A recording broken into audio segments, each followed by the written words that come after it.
เกี่ยวกับอุปกรณ์ของมันวันของมุ้นแล้วก็อุปกรณ์ทำของมุ้นมันจะมีลายอุปกรณ์จุดประสงค์เองพยาไข่เขาพยาไข่ในเรียนรู้เกี่ยวกับอุปกรณ์หรือทำของมุ้นต่างๆเช่นว่ามันจะมีแผ่นพิมพ์เมาส์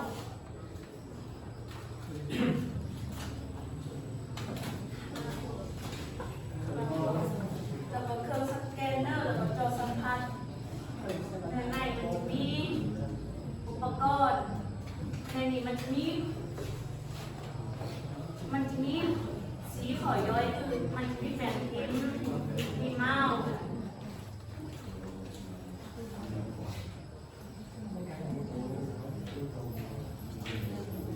มีเครื่องสแกนเนอร์แล้วก็มีจอสัมผัสวิธีซอยมันจะมีเนื้อเครื่องปุ๋ยแบบที่ข้าวสารมาซองกับหนองเอาซึ่งการซอนมาเป็นเครื่องคอมพิวเตอร์นี่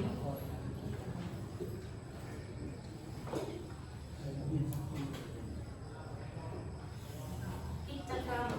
ขันสูงเมื่อเทียนไข่ในเรียนใช้เวลาประมาณ50 นาทีเพื่ออ่านบทเรียนเราตอบคำถาม3-4 คนผู้คนแบ่งกลุ่มออกเป็น5 กลุ่มในแต่ละกลุ่มมันจะมีกลุ่ม3 คนแล้วก็ให้นักเรียนนั้นรายงานแล้วก็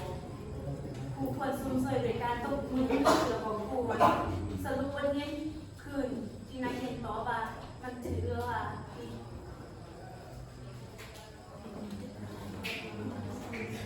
ขาดดำเนินการสอนอธิบายมือเนื้อในได้รับครูขอให้นักเรียนเข้าใจแล้วนำเอาอุปกรณ์เลื่อนของมุ้นมาสาธิตให้นักเรียนเข้าใจเสร็จมาถึงเขาจะเอาแบบพิมพ์รวมเราให้ไปยกตัวอย่างให้เขาเบิ่ง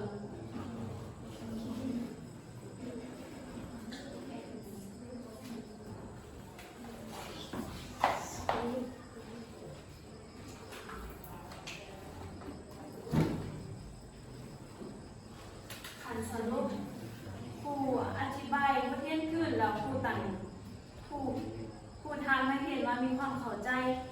เกี่ยวกับบทเรียนรายด้วยว่าหน่วยสำไรโดยการทำนักเรียนมาเขาคนทำนักเรียนขึ้นมา